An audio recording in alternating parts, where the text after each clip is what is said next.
Movie చూసే సందర్భంలో సంధ్యా theatre వాళ్ళకైతే కమ్యూనికేషన్ లేదు. ఇలా ఈయన యాక్టర్ వస్తున్న అనే విషయం వాళ్ళకి తెలియదు. దాంతో వాళ్ళు భద్రత సరిగా సెక్యూరిటీ సరిగా అరేంజ్ చేయలేకపోయారు. దాంతో పైన ఒక్కసారి ఈయన ఏంటి ప్రొఫెషన్ లాగా వచ్చాడు. చీప్ లో పైన చేతులు ఊపుకుంటూ జనాన్ని చూసుకుంటూ వచ్చేసరికి జనం ఒక్కసారి ఎవరైనా అభిమానులు వస్తున్నారు, అభిమానం అంటే ఫ్యాన్ అంటే వస్తారు కదా జనం, అలా జనం ఒక్కసారి విపరీతంగా రావడం వల్ల ఆ జనంలో తొక్కిసలాటలో ఒక మహిళ మరణించడం జరిగింది. దాంతో ఇష్యూ కొంచెం పెద్దగా రోజు 4 రోజులు చెప్పండి మీడియాలో వస్తూనే ఉంది. ఒక 3 రోజుల తర్వాత అల్లు అర్జున్ గారు స్పందించి ఆ అమ్మాయికి కాంపెన్సేషన్ గా 25 lakhs ఇవ్వడం జరిగింది. కానీ ఆవిడ భర్త పోలీస్ స్టేషన్ లో, చిక్కడపల్లి పోలీస్ స్టేషన్ లో కంప్లైంట్ ఇవ్వడం జరిగింది. దాని మీద సరే అందరూ సత్యనారాయణ అంతా క్లోజ్ అయిపోయింది అనుకున్న సందర్భంలో ఈ రోజు ఉదయం ఆయన అల్లు అర్జున్ గారి ఇంటికి సడన్ గా పోలీసు వారు రావడం జరిగింది.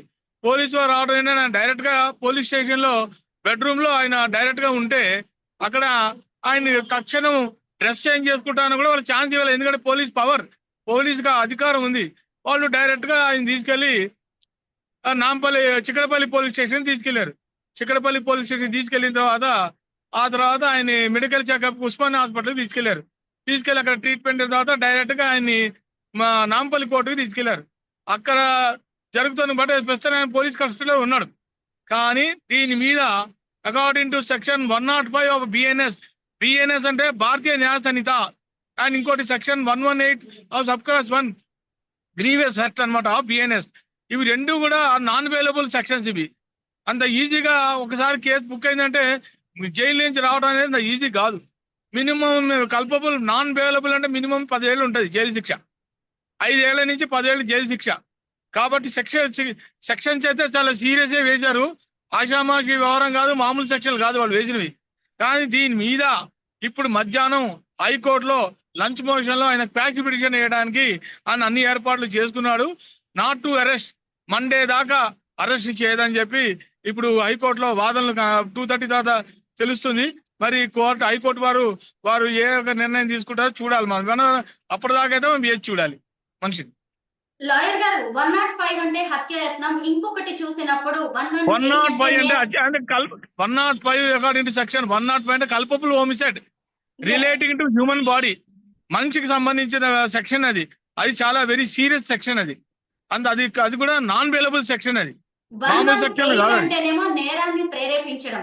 అంటే ఈ రెండింటి ప్రకారం చూసినా గానీ అల్లు అర్జున్ ఎక్కడ డైరెక్ట్ గా ఒక మహిళ మృతి కనుక లేకపోయినా గానీ ఇండైరెక్ట్ గా ఆయన వాటికి బాధ్యత వహించాల్సి ఉంటుంది అంటున్నారు. ఎంతవరకు ఇది అల్లు అర్జున్ కి ఎఫెక్ట్ అయ్యే ఛాన్స్ ఉందంటారు? అది విచారణలో తేలుతుందమ్మా, విచారణలో తేలుతుంది. ఇప్పుడు ఎఫ్ఐఆర్ నేను కాపీ చూడలేదు, ఎఫ్ఐఆర్ లో ఏమేమి సెక్షన్స్ పెట్టారు ఏందనేది. కానీ నా యొక్క అంచనా ఏంటంటే 105 బిఎన్ఎస్ అంటే మినిమం 5 to 10 years అయితే పనిష్మెంట్ ఉంటుంది. ఆ ఎఫ్ఐఆర్ గా నాకు అప్లికబుల్ అయితే ఈయనకి. ఎందుకంటే ఈయన ఏం చేయలే కాబట్టి, ఈయన మామూలుగా సెలబ్రిటీగా అక్కడికి వచ్చాడు. ఈయన వల్ల ఆ అమ్మాయి చెప్పుకోవడం ఏంటంటే ఈయన చూడటానికి ఈయన కొడుకు అభిమాని అంట, అల్లు అర్జున్ ఫ్యాన్ అంట.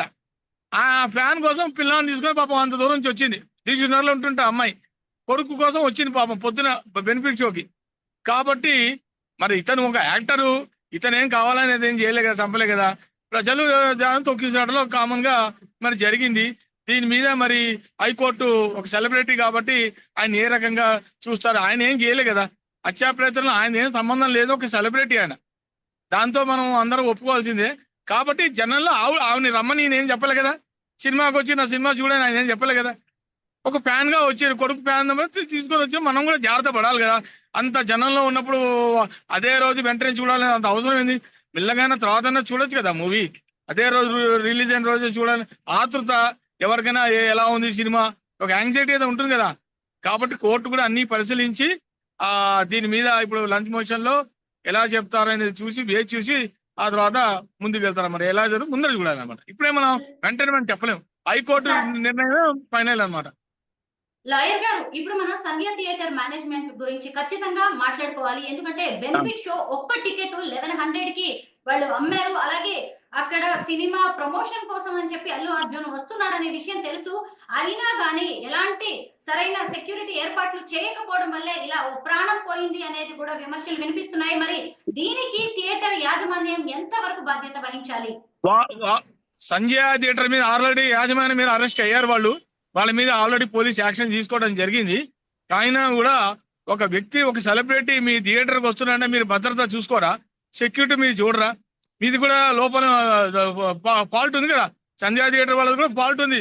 ఒక సెలబ్రిటీ సంధ్యా థియేటర్కి వస్తున్నారు అంటే అది మీరు జాగ్రత్తగా సెక్యూరిటీని మీరు పెంచుకోవాల్సింది. లేకపోతే మీ సెక్యూరిటీ లేకపోతే పోలీస్ వారిని ఆశ్రయించాలి. పోలీస్ వారికి చెప్తే వాళ్ళైనా పోలీస్ అరేంజ్మెంట్ చేసేవాళ్ళు. కానీ అలాంటివి ఏం చేయకుండానే వాళ్ళు కూడా గేట్లు వదిలేయడం, దాంతో ఒక్కసారి జనం దూసుకురావడం అన్ని జరిగింది. దీంట్లో లోపం అయితే ఉంది. సంజయ్ థియేటర్ కూడా దీంట్లో ఒక రకంగా చెప్పంటే వాళ్ళది కూడా ఫాల్ట్ ఉంది. దానివల్ల ఇవన్నీ ఇన్సిడెంట్ జరిగినాయి. పుష్ప 2 సినిమా ఓవర్ హైప్ వల్ల ఓ నిండు ప్రాణం పోయే వరకు పరిస్థితి వచ్చింది. అంటే ఇప్పుడు ఇక నుంచైనా ఈ ఘటనతోనైనా అటు ప్రేక్షకులు కావచ్చు, ఇటు సినిమా యూనిట్స్ కావచ్చు, థియేటర్ యాజమాన్యాలు జాగ్రత్త పడే అవకాశం ఉందంటారా? చాలా అండి. నేను ఇంతకు ముందు చాలా సార్లు చెప్పాను. ప్రేక్షకులు కూడా ఒక మూవీకి రిలీజ్ అయినప్పుడు వస్తున్నప్పుడు చాలా ముందరే గమనించి జనం ఎంతమంది వస్తున్నారో చూసుకొని జాగ్రత్త పడాల్సిన బాధ్యత ప్రేక్షకుల మీద ఉంది. మనం అంతేగాని డైరెక్ట్ గా మనం should not blame the actors. మీ వల్ల మేము చనిపోయామనే మాట అనకూడదు, తప్పది. ప్రేక్షకులు కూడా వాళ్ళు కూడా జాగ్రత్త పడాలి. ఈ ఏమన్నా జరగనాన్ని జరిగితే ప్రేక్షకులే బాధ్యత, తల్లిదండ్రులు వాళ్ళదే బాధ్యత కదా. మనం డైరెక్ట్ గా మనం మేనేజ్మెంట్ సినిమా థియేటర్ల మీద కానీ సినిమా యాక్టర్ల మీద డైరెక్ట్ గా వాళ్ళ మీద తోయకూడదు, తప్పది. మన ఇంట్లో మనం రోడ్డు మీద వెళ్తామండి, రోడ్డు మీద గబుక్కుని ఎవరికి మన జాగ్రత్తలు మనం చూసుకుంటూ నడవాలి కదా. గబుక్కు ఏదైనా సరే చూసుకుని రోడ్డు క్రాస్ చేసామనుకోండి, యాక్సిడెంట్ అవుతా నువ్వు వాళ్ళని వీళ్ళని పాలు చేయడం కరెక్ట్ కాదు కదా. ఏదైనా సరే సినిమా అయినా సరే చూసుకొని జాగ్రత్తగా జనం సిచ్యువేషన్ బట్టి మనం వెళ్ళాలి. తొక్కిసలాట జరుగుతున్నప్పుడు అప్పుడు వెళ్ళాల్సిన అవసరం ఏంటి? ఓ 2 రోజులు ఆగిన చూస్తే నష్టమే లేదు కదా. ఎంటర్టైన్మెంట్ కోసం ఎప్పుడైనా వెళ్ళచ్చు, అప్పటికప్పుడే వెళ్ళాలని లేదు కదా. సో దీంట్లోనే ఈ అమ్మాయి కూడా చూసుకోకుండా సిచ్యువేషన్ సరిగా గ్రహించకుండా వెళ్ళడం వల్ల నాకైతే చాలా బాధగా ఉంది. ఆవిడకి ప్రగాఢ సానుభూతి నేను తెలియపరుస్తున్నాను. రేవతి మృతి ఘటనతో తెలంగాణ ప్రభుత్వం కూడా వెంటనే స్పందించింది. ఇక మీదట కొత్తగా రిలీజ్ అయ్యే ఏ సినిమాలకు కూడా బెనిఫిట్ షోస్ ఉండవని ప్రభుత్వం చెప్పింది. ప్రభుత్వ నిర్ణయాన్ని మనం ఎలా చూడాలి? ఇది ప్రభుత్వాలు కూడా ఇప్పుడు జరిగిన ఇన్సిడెంట్ చూసుకొని ఈ బెనిఫిట్ షోలను ఆపేయాలండి. ఈ ముందుగానే ఒక రోజు ముందుగానే రిలీజ్ చేయడం, వీళ్ళ డబ్బు సంపాదన కోసం ప్రేక్షకులను బలిగొనడం నేను ఒప్పుకోను. ఏదైనా ఉంటే ఏ రోజైతే రిలీజ్ అవుతుందో అదే రోజు నాడు మూవీ వెళ్తే మంచిది. కానీ 1 డే ముందరే టికెట్లు రేట్లు పెంచేసి వాళ్ళ బిజినెస్ కోసం చేయటం వల్ల ప్రేక్షకుల్ని బలిగొనడం అనేది కరెక్ట్ కాదు. ఈ అమ్మాయి విషయంలో అయినా ఇలా జరిగింది కాబట్టి ప్రభుత్వాలు కూడా కొంచెం జాగ్రత్తగా యాక్షన్ తీసుకొని ముందుగా చేస్తే మడుగు ప్రేక్షకులకు ఎవరికి ప్రజలు కూడా ఎటువంటి ఇబ్బంది ఉండదని నా కోరిక.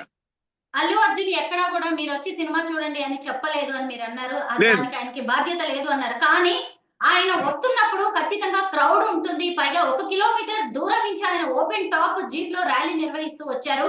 మరి అలాంటప్పుడు ఆయన తరఫు నుంచి కూడా సెక్యూరిటీ ఏర్పాట్లు భారీగా చేయాలి కదా. సెక్యూరిటీ ఏర్పాటు చేయాలి. ఆయనకి ఏంటంటే మరి ప్రతిసారి ఆయనకి రావడం ఆనవాయితీ, సినిమా థియేటర్కి వచ్చి చూడడం అనేది. కానీ ఇంతవరకు ఎన్నోసార్లు ఎన్నో మూవీస్ కి రిలీజ్ కి ఆయన వెళ్ళాడు. ఎప్పుడు ఆయనకి ఇలాంటి ఇన్సిడెంట్ జరగలే. పాపం ఈసారి ఇలా జరగడం వల్ల మరి భద్రతా లోపం కూడా ఉంది. దాంతో కూడా ఎవరైనా ఒప్పుకోవాల్సిందే.